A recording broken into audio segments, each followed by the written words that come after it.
비가 꼭 필요할 때 내린 것 같아요.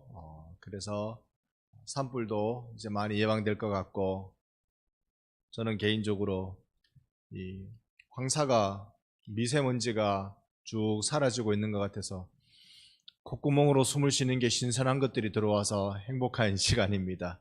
네, 여러분은 한 주를 어떻게 지나셨습니까? 저에게는 좀 또 매주 특별합니다만 또 특별한 한 주를 보내고 있습니다. 사실 몇 주 동안 제가 장기침이 심해서 여러분 많이 또 심려를 끼쳐드렸고 말씀 듣는데도 어려움을 드렸던 것 같아요. 한 2, 3주 정도 이비인후과에서 치료받으면서 약을 계속 먹었습니다. 그래도 좀 낫는 것 같더니 또 안 되고 그래요. 그래서 이번에는 내과에 가서 진찰을 받고 약을 먹었는데요. 내과 의사 선생님이 아주 특별한 명을 내렸습니다. 한 주 동안 커피를 끊어보세요. 그래요. 세상에, 커피를 끊는다니. 한 주 동안 커피를 끊어보세요 라는 말은 저에게 한 주 동안 금식을 해보세요 라는 말과 비슷하게 들리는 거거든요. 커피를 마셔야 정신이 차려지잖아요. 아침에 커피 한 잔이 들어가야 이게 하루가 이제 정상적인 생각으로 돌아가게 된단 말이죠. 커피가 얼마나 중요한데, 커피를 여러분 하루에 몇 잔 드세요? 자, 손가락으로 한번 표시 한번 해주시겠습니까? 하루에 커피 몇 잔 드세요? 이건 한 잔도 안 드신다는. 우리 장로님 2잔, 우리 목사님도 2잔, 1잔, 2잔, 다 1잔, 2잔이네요. 감사합니다. 저는요 하루에 커피를요 3잔 내지 5잔 마십니다. 이런 저에게 커피를 먹지 말라니 제가 눈이 땡그레져 가지고 의사 선생님을 쳐다봤어요. 그래서 의사 선생님이 제 눈을 보더니만 정 힘들면 하루에 1잔만 마시세요. 그래요. 약을 먹는 동안 커피 안 마셔보려고 작정했습니다. 그래, 커피 뭐 그게 뭐라고, 안 마시면 되지, 그게 뭐라고. 조금 입에 커피가 땡기는, 이상한데 담배가 땡기는 하고 비슷한데 커피가 땡기는 이런 느낌이 들어도 그게 뭐라고, 뭐 안 먹으면 죽는 것 아닌데, 밥과 같은 건 아닌데 그게 뭐라고 하고 있는데 어려움을 만났어요. 그게 뭐냐 하니까요, 좀 안 먹고 있다가 이게 금단 현상이 오는 거예요. 세상에. 그 금단 현상이 두통으로 오는 겁니다. 야, 이건 안 되겠다, 이건 도저히 안 되겠다, 하는 수 없다, 하루에 1잔은 마시자. 그래서 커피를 하루에 1잔만 마시고 있습니다. 여러분에게 있어서 정말로 끊어내기 어려운 것, 참 끊어내기 어려운 그런 것들은 무엇이 있는지 모르겠습니다. 커피가 마냥 나쁜 거 아니고 좋은 것도 많거든요. 좋은 점도, 우리 심장병 예방하는데도 커피가 참 좋대요. 그런 건 좋은데, 저처럼 목이 간질간질한 사람들은 카페인이 이걸 더 자극하기 때문에 기침하고 그렇게 만든답니다. 오늘 우리가 어떤 면에서 이런 우리의 이 잘못된 것들을 좀 고쳐낼 수 있는 힘을 얻어볼까, 그 생각을 한번 해봅니다. 오늘이 4월 14일입니다. 4월 14일 무슨 날이죠? 예, 들어보셨습니까? 블랙데이. 네. 리안이는 그런 날이라고 까만 옷 입고 온 거 아니야? 블랙데이라고 들어보셨습니까? 2월 14일은 발렌타인데이. 이거 아시는 건 센스 있는 분들이시죠? 발렌타인데이. 그날은 사실은 좀 기원이 있는 날이에요. 중세 어느 지방의 영주가 처녀들을 전부 자기 거의 첩들로 이렇게 막 이렇게 데리고 가니까 처녀들이 빨리 결혼하는 게 희망이었습니다. 결혼해야 안 붙들려가니까. 그래서 빨리 결혼하는데 영주가 명령을 내렸어요. 결혼 금지령. 그래가지고 그 지역의 아가씨들이 큰일 난 거죠. 결혼하려면 그 지역의 신부가, 그러니까 즉 우리로 치면 목사님이죠. 신부가 결혼 주례를 해야 결혼할 수 있거든요. 그리고 결혼 금지령을 내렸으니까 몰래 결혼식 주례해 준 사람이 발렌티우스라는 신부였습니다. 그래서 그 신부를 기념해서 이 발렌타인데이 그렇게 만들어졌다고 해요. 그건 역사적 기원이 있습니다. 그 다음에 만들어진 3월 14일은 화이트데이, 이거는 기원이 없는 것 같아요. 발렌타인데이는 초콜릿을 준다는데 화이트데이는 사탕을 준대요. 그래서 어쨌든 발렌타인데이는 여자가 사랑하는 남자한테 사랑 고백하며 주고, 화이트데이는 남자가 사랑하는 여자한테 사탕 주며 고백한다는데, 오늘 화이트데이, 블랙데이는 뭐냐고요? 까만 날 블랙데이는 뭐냐고요? 이런데요, 애인이 없는 사람들끼리 모여서 그래 우리 짜장면이나 먹자 그래서 만들어진 거래요. 뭐 이유는 잘 모르겠습니다만 하여튼 그렇대요. 자, 뭐 세상 살아가는데 이런 한 가지씩 좀 재미난 일들이 있으면 괜찮겠죠. 그 덕에 빼빼로 초코 과자가 많이 팔리기도 하고, 사탕이 얼마나 팔리는지 모르겠지만, 오늘 짜장면집은 불이 났는지 그건 모르겠지만, 하여튼 소소한 재미로 우리에게 또 다가온다면 그 또한 괜찮을 것입니다. 모든 것들을 우리는 우리의 삶의 가장 행복이 무엇인가에 초점이 좀 맞춰지지요. 그런데 진짜 우리 삶을 행복하게 만드는 그 가장 중요한 비결은 내 삶의 설계대도로 살아가는 것이라고 믿습니다. 설계되어진 그대로 살아가는 것. 즉, 그 차는 설계되어진 대로 그 차의 목적이 그대로 설계되어지잖아요. 차의 목적은 그 차 안에 한번 타보는 게 아니에요. 차의 목적은 사람이나 물건이나 운송하는 게 목적입니다. 태워서 움직이는 게 목적이에요. 그래서 그 목적대로 사는 게 가장 행복한 삶인데, 우리 인간에게 있어서 가장 행복한 삶은 무엇일까? 그럼 가장 무엇일까? 우리 인생의 행복의 설계도는 성경입니다. 그러니 여러분, 성경대로 사는 게 여러분 인생 제일 행복할 수 있는 비결이에요. 말씀대로 사시기를 축복합니다. 성경대로 살아가면요, 내가 어떻게 살아야 될지, 무엇하면 살아야 될지, 이것이 나에게 주는 감동이 무엇인지 잘 기록되어져 있습니다. 이번 주일 무엇을 설교할까 또 잠시 고민했습니다만, 여전히 구약 성경을 보듯 신약 성경을 봐야 되겠다는 마음에 확신을 갖고 마태복음 이번 주에 함께 성경 말씀을 볼 겁니다. 그러니까 이렇게 주일마다 이렇게 성경 한 권씩 우리가 설교를 들을 때 그 주간은 여러분이 이번 주는 내가 마태복음을 다 읽어야지, 그런 각오가 생기시기를 바라요.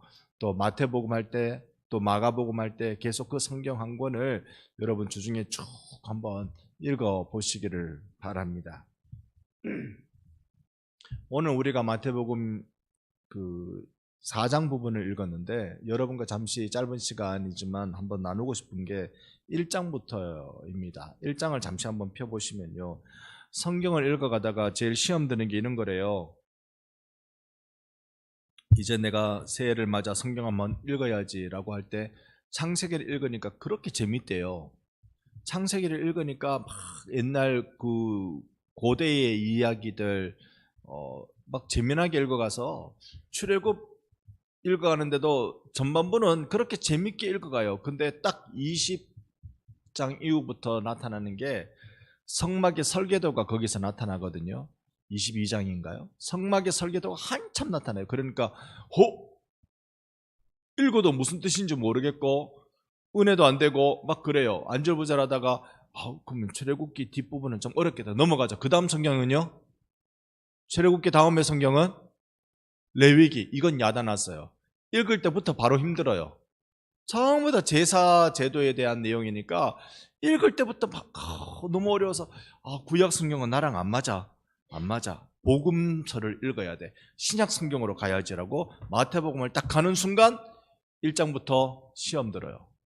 누가 누구를 낳고 누가 누구를 낳고, 이건 산부인과도 아니고 족보만 쫙 나오는 거예요. 그 내용의 그 산부인과 족보를 우리가 이 시간 잠깐 한번 보자고요. 마태복음에 족보가 왜 필요하냐?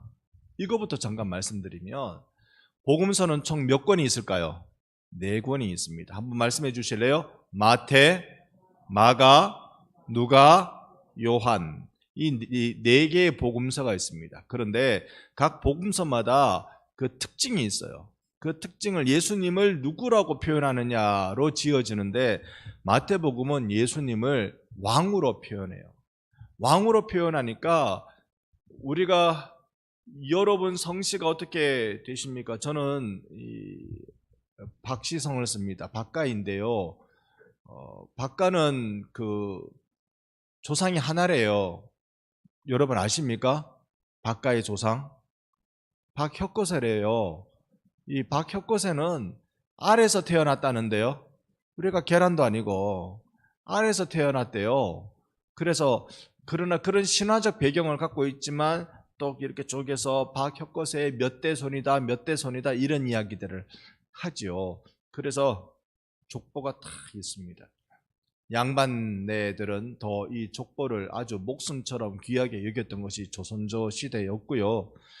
그러니까 왕이라고 할 때 박혁거세가 그래도 신라의 왕 삼시성이 왕을 번갈아 가면서 했지만 그 중에 한 왕이 박혁거세였습니다.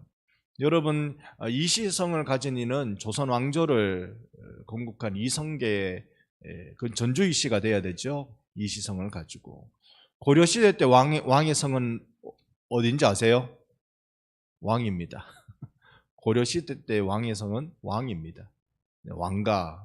그렇게 해서 이렇게 쭉 이렇게 그 나라의 왕의 정통성은 족보를 보면서 이런 왕이 있었다, 이런 왕이 있었다, 몇 대 왕이다, 몇 대 왕이다 쭉 이렇게 이야기하죠.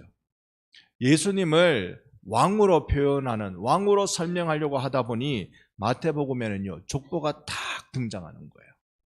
자, 하나님으로 표현할 때는 하나님은 족보가 있을까요, 없을까요? 없죠. 그래서 요한복음에는 족보가 없습니다. 딱 종으로 표현하는 마가복음에는요 예수님이 종이기 때문에 종은 족보가 있어요, 없어요? 없어요. 마가복음엔 족보가 없습니다. 예수님을 인자, 사람으로 표현하는 누가복음에는 사람은 족보가 있어요, 없어요? 있는 거예요. 누가복음에는 족보가 등장합니다. 이런 의미로 우리가 볼 때 마태복음 1장에서 어떤 족보를 우리에게 보여주느냐, 여러분 세상 족보는 왕이라고 그러면요 아주 영웅담을 그려내고 아주 막 대단한 일들을 했다는 업적들을 그려내고 그러는데 마가복음 1장에 나타나는 족보의 그 원래적 목적이 뭐였을까? 왜 족보를 보여줬을까? 물론 그 목적은 예수가 왕이시다라는 걸 나타내기 위해서 보여주는데 우리가 읽어보면 전혀 왕가의 족보 같지 않는 내용들이 계속 등장하더란 말입니다. 그 대표적인 사람들이 5명의 여인들에 대한 족보가 여기에 등장하는 겁니다. 한 명씩 조금 살펴보면요 짧은 시간이지만 간단하게 볼 테니까요 1장 3절 같이 읽습니다. 1장 3절 함께 볼게요. 유다는 다말에게서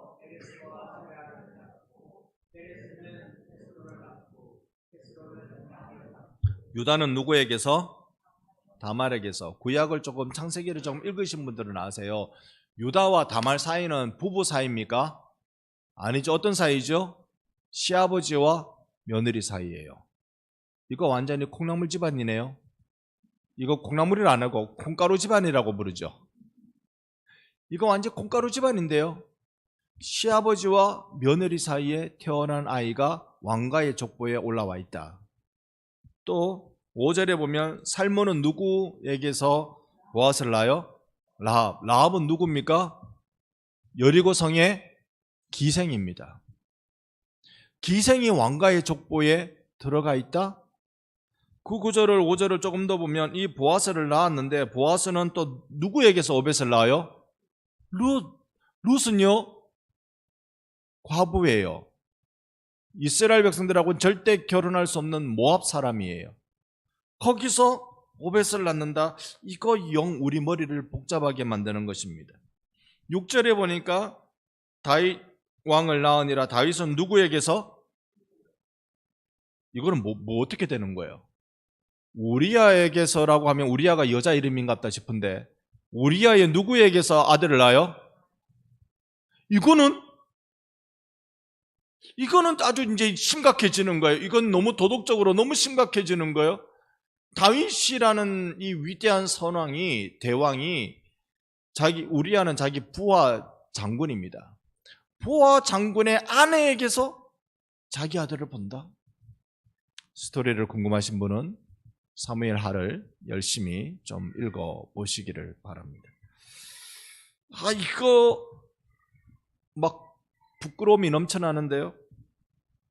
그리고 예수님의 친어머니이지요. 마태복음 1장 16절에 보면 야곱은 누구에게, 마리아의 남편 요셉을 낳았는데 마리아에게서 그리스도라 칭하는 예수가 나십니다. 자, 여기에 마리아는요, 결혼하기 전에 배가 불러왔어요. 이걸 또 어떻게 설명해요? 근데 요거는 앞에 이야기한 것과 윤리 도덕적 문제가 아니에요. 마리아는 요셉과 약혼은 했지만 결혼 전에 성령으로 예수 그리스도를 잉태했습니다. 그래서 예수 그리스도가 사람의 방식으로, 이 생식의 방식으로 태어나신 분이 아니라 성령으로 태어나셔서 무죄한, 죄가 없는 상태로 우리 가운데 나셔서 우리의 모든 죄를 짊어지신 분이 되셨던 거예요. 자, 다시 마태복음은요, 예수가 왕되심을 나타내는 것입니다. 여기에 우리가 이제 이 밤에 우리 눈을 부릅뜨고 숙제 하나를 같이 좀 해봅시다. 17절 같이 읽어볼게요.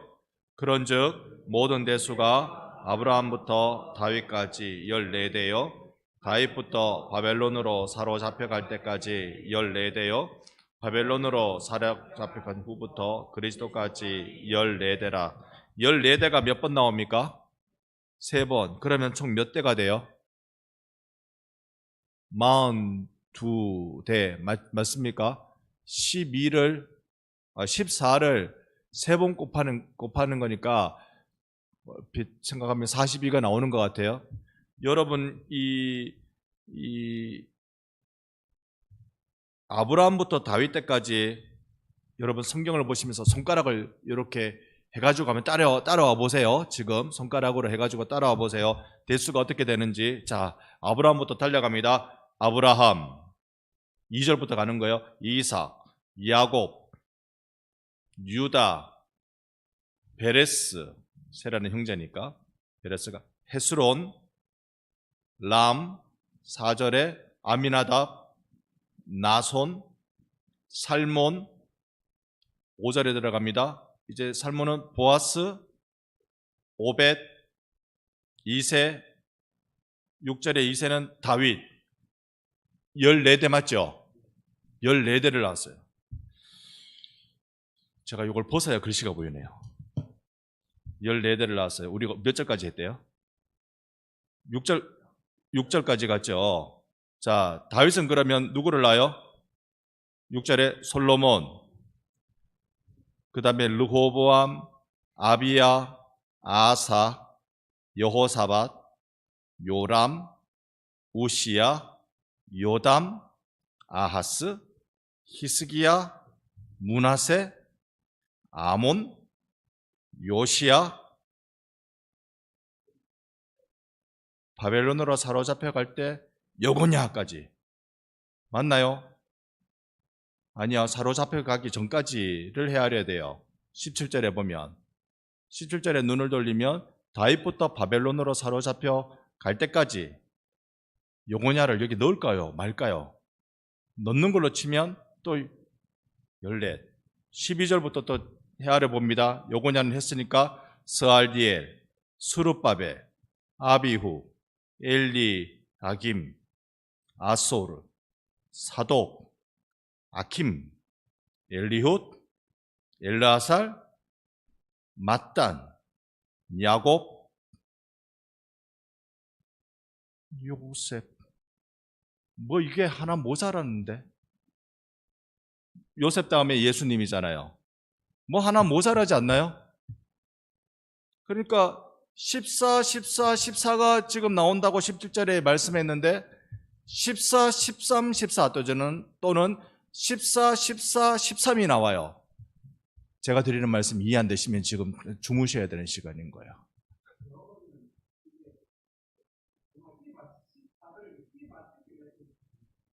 그래서 제가 그 왠지를 설명 한번 드려볼게요. 17절을 우리가 잘못 이해하면 여기서 이단이 나온대요. 봐라, 14 했는데 하나 비잖아. 거기에 내다. 그렇게 이단들이 그렇게 나온대요. 하나 비니까 거기가 내다. 그러니까 다 속아 넘어가는 거죠. 그런데 17절을 자세히 보면 모든 대수가 어디서부터 어디까지? 아브라함부터 다윗까지. 그 다음에 어디서부터? 다윗부터 바벨론까지. 또 어디에서? 바벨론에서 그리스도까지. 자, 여기에 중복되는 사람이 있습니다. 바벨론은 시기를 얘기하는 거고 중복된 사람이 누구죠? 다윗이 두 번 치는 거예요. 다윗이 두 번 쳐지기 때문에 이게 숫자가 하나 비는 것처럼 보입니다. 자, 어렵게 여러분 잘 따라와 주셨어요. 여기서 왜 다윗이 두 번 쳐지느냐?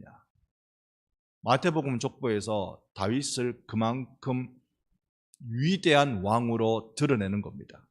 전 세대와 후 세대를 다 아우를 수 있는 왕으로 왕조가 형성되어 있는 그 동안에는 바벨론은 왕조가 무너질 때고요. 왕조가 형성되어 있는 그 대까지 소위 왕으로 지나갈 때 그 다음은 왕이 아니거든요. 바벨론 이후로는 왕이 아닙니다. 총독 좀 될 수는 있어도. 이렇게 왕조가 형성될 그 모든 때까지 가장 중요한 왕을 누구다? 다윗이라고 얘기했으면 다윗이 이만큼 훌륭한 왕이요, 이만큼 위대한 왕이요 칭송할 만한 것이 마땅한데 그 다윗을 오늘 아주 우리가 읽어본 대로 6절에서 홀라당 까발라가지고 우리한테 고발해냅니다. 다윗은 누구에게서 아들 솔로몬을 낳아요? 우리아의 아내. 우리아의 아내 이름 아는 사람? 네. 뒤에는 손을 드셨는데 앞에 답을 말해 주셨어요. 밧세바라는 여인입니다.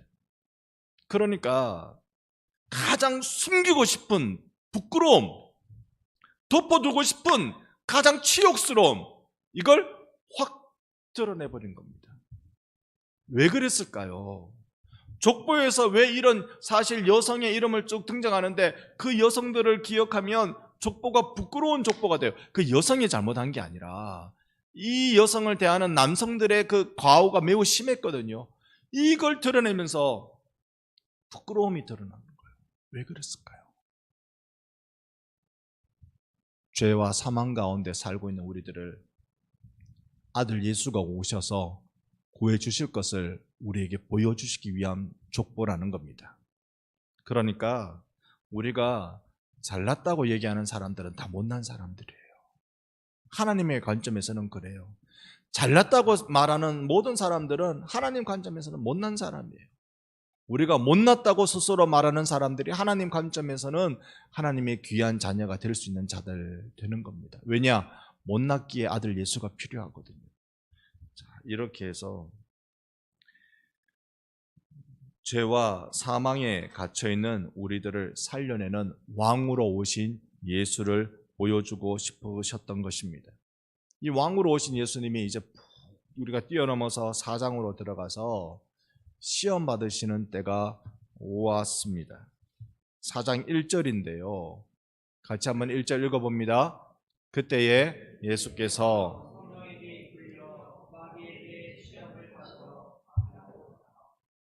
성령에 이끌리는데 그 이끌림은 마귀에게 시험 받기 위해서입니다. 여러분, 성령에 이끌릴 때 시험이 온다는 거 이상하지요? 성령 충만한데 시험이 온다는 거 그거 이상하지요?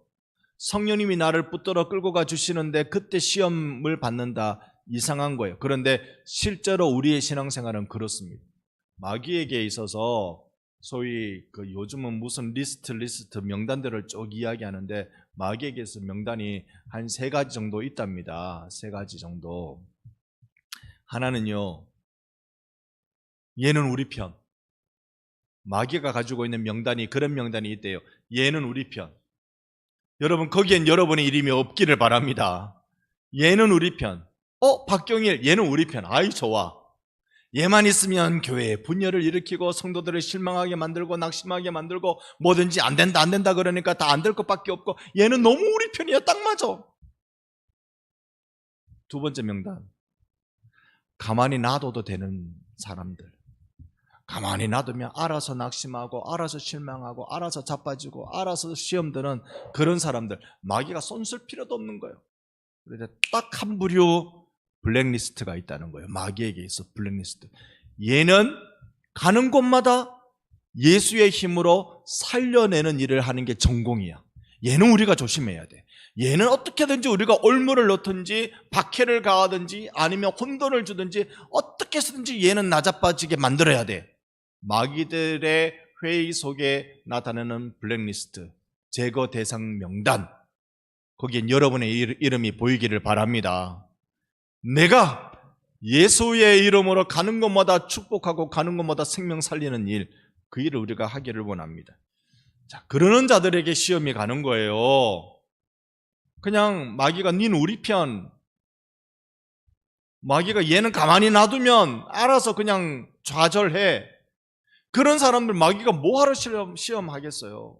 가만히 놔둬도 알아서 넘어지는데, 딱 한 부류 늘 성령에 이끌려 살아가는 사람, 내 구주 예수께서 그렇게 성령에 이끌려서 마귀에게 시험 받으셨는데, 여러분 우리가 시험 당할 때 아하, 내가 하나님께 지금 연단받고 있구나, 하나님이 나를 이걸 통해서 더 든든히 더 튼튼히 만들어 주실 일이구나, 마귀가 지금 내가 누릴 복 때문에 시샘하고 있구나, 여러분 믿음으로 담대해지시기를 축복합니다. 그래서 이런 마귀의 시험을 받으시고, 마귀는 언제 시험하느냐, 2절에 보니까요, 예수님이 40일 밤낮으로 금식하시고 난 뒤에 뭐 하신다?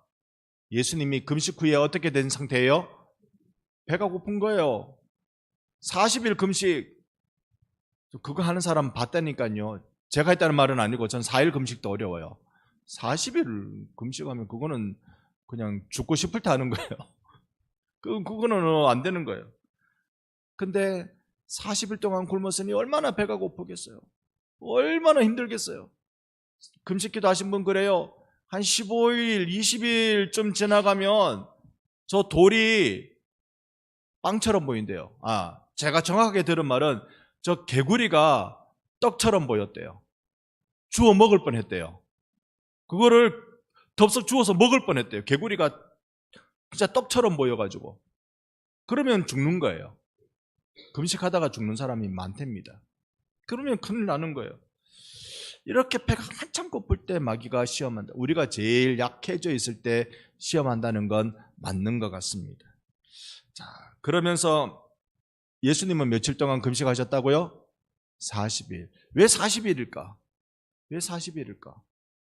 그건 이스라엘이 광야에서, 애굽에서 종살이 하다가 광야에 와서 몇 년 동안 있은지 아세요? 40년 동안 방황을 했습니다. 하나님 섬기는 백성으로 부름받아서 하나님의 백성으로 살아야 되는데 그렇게 살아내지 못하고 방황하는 세월을 보냈어요.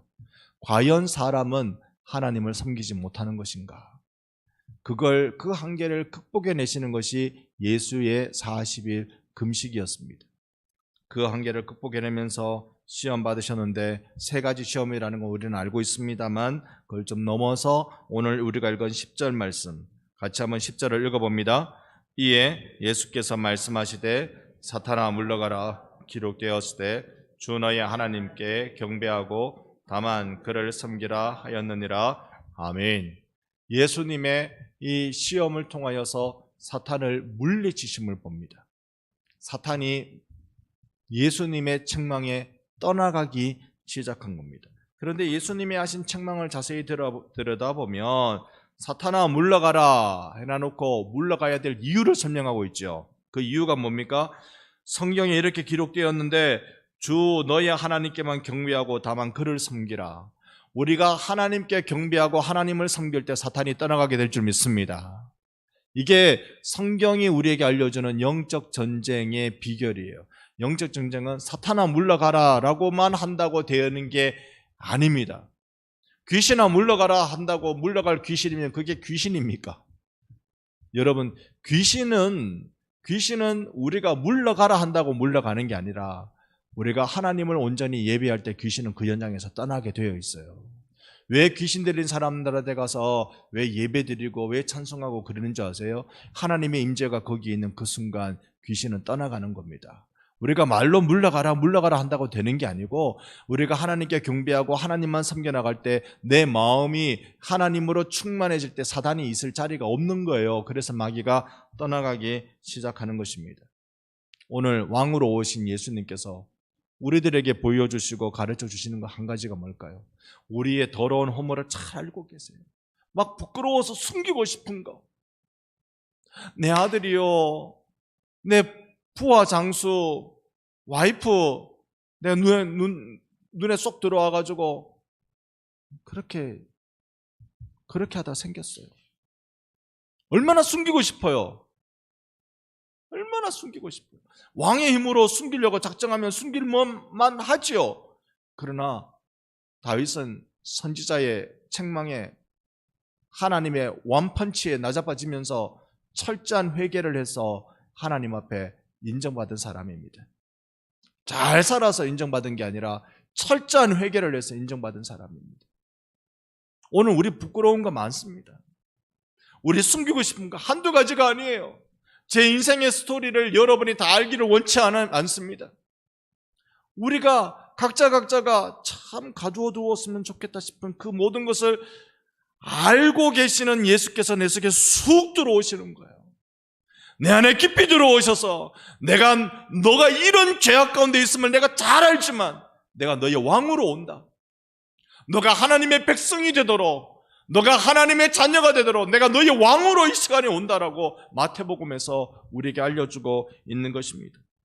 그 왕이신 예수님이 우리에게 하신 말씀이, 이 세상의 죄악 가운데 허우적거리는 사단의 세력 가운데 넘어져가고 있는 그 이유가 뭐냐면, 너희들은 하나님을 섬겨야 되는데, 하나님만 경배해야 되는데 그러지 못하기 때문이다라고 우리에게 알려주시는 겁니다. 여러분은 눈을 떠도 눈을 감아도 여러분의 주인이 하나님이심을 아시기를 바랍니다. 나의 왕은 예수 그리스도시에요. 물론 내가 살고 있는 이 나라에 지금은 왕이 아니죠. 우리를 지배하는 정부가 있습니다. 지금 내가 살고 있는 이 집안에 최고의 권력자, 가장이 있습니다. 내가 살고 있는 그 어떤 곳에 항상 권위자가 있습니다.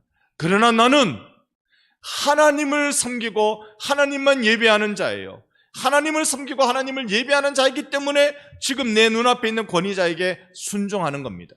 하나님 때문에 그렇게 나가는 것입니다. 오늘 우리가 기도하고 싶은 건 그런 겁니다. 하나님만 섬기는 그 예배의 충만함이 우리 가운데 있어야 됩니다. 정말 우리 가운데 회복되어야 될 게, 하나님 앞에 예배할 때 내 영혼이 깊이 왕이신 예수를 만나는 것, 왕이신 예수께서 나를 다스려 주시는 것, 내 모든 통치권이 그분한테 다 이양되는 것, 그 현장이 어디냐면 예배의 현장이에요. 하나님을 경배하고 다만 그를 섬길지니라.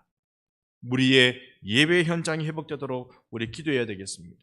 여러분이 예배하는 그 순간, 또 이틀 뒤면 우리가 주일인데요, 주일 여러분이 나와서 예배할 그때, 주님 앞에 여러분이 온 정성으로 나와 예배하려고 마음을 열 그때 사단이 떠나가게 될 줄로 믿습니다. 하나님으로 채워질 때 사단이 떠나가는 거예요. 내 안에 하나님의 영으로 충만해지는 예배의 회복이 우리 가운데 일어나야 할 것입니다. 그래서 우리 이 시간 같이 찬양하며 예배의